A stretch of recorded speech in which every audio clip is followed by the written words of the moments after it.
I never imagined my wedding night would begin like this. The lights were dim, the room decorated with flowers, but the moment the door closed, his face changed. Cold, cruel, he looked me in the eyes and whispered, "You will never be part of my life. Don't even try." Then he locked the door and walked away, leaving me trapped and humiliated. My heart pounded, my body froze. Fear tried to take over, but inside me, something else was born. Not weakness, not tears, a plan. If something like this has ever happened to you, tell us in the comments below. And don't forget to subscribe for more unbelievable stories. That night, I stayed quiet. I pretended to be terrified, broken, submissive. But in my silence, I studied him. His routines, his arrogance, his careless words. Every gesture he made became a clue. Every insult became fuel. I was not just his wife anymore. I was his shadow. At first, I let him believe he was in control. He bragged to his friends, stayed out late, even whispered on the phone when he thought I wasn't listening. But I was listening, always, recording his words in my memory, smiling secretly at every careless mistake he made. Then I started with tiny moves. A misplaced key here, a wrongly delivered message there. Once, I intercepted a phone call from someone he didn't want me to hear. I casually asked him about it at dinner. The way his spoon shook told me I was already inside his head. The shocks were small at first, but they grew sharper. His friends noticed his nervousness. His family whispered about his sudden mood swings. He couldn't figure out what was happening, but I knew. I was weaving the web, strand by strand. One day, I found his hidden bank account. At first, I thought it was just savings. But no, it was a secret fund for his double life. Trips, gifts, dinners, for another woman. My hands trembled, but not from sadness, from excitement. The game had just reached a new level. Instead of confronting him, I played along. I left subtle clues.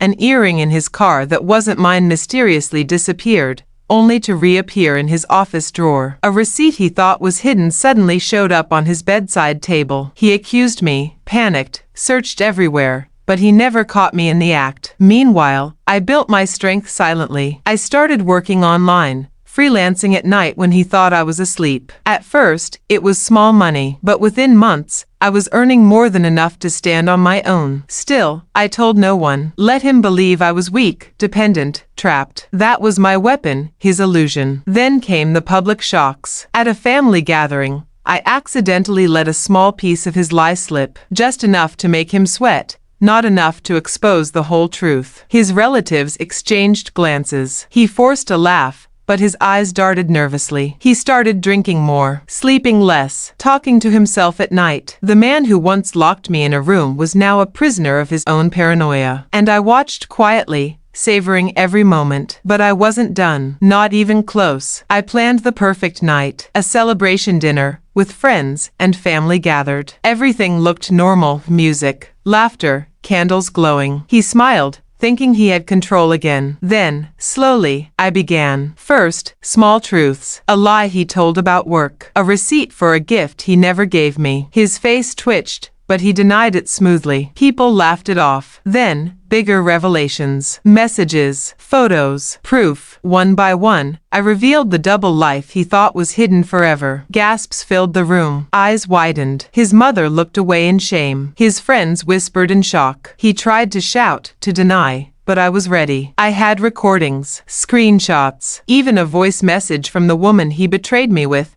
laughing at how easy it was to fool him. The room went silent. He stood frozen, his perfect image crumbling before everyone he cared about. And then, the final blow. I revealed that I had already emptied his secret account. Every penny he saved for his double life, gone. Redirected into my own projects. Proof displayed on the big screen. His body went cold. His mouth opened, but no words came out. But that wasn't all. The ultimate twist came when I played a video of his best friend, the man he trusted the most, admitting he knew everything and chose not to warn him. Betrayal inside betrayal. His world shattered in seconds. I stood calmly, watching him collapse under the weight of his own actions. The man who once told me, "You'll never be part of my life," now realized that my silence had been the loudest weapon. I didn't scream. I didn't cry. I simply walked out of the room, head held high, leaving behind gasps, whispers, and a husband whose arrogance had destroyed him. That night, everyone saw the truth. revenge doesn't always come through rage. Sometimes, the quiet, patient, strategic revenge burns the deepest. And him? He would never recover from this night. Not socially, not financially, not emotionally. This was not just revenge. This was justice. If you've ever been underestimated,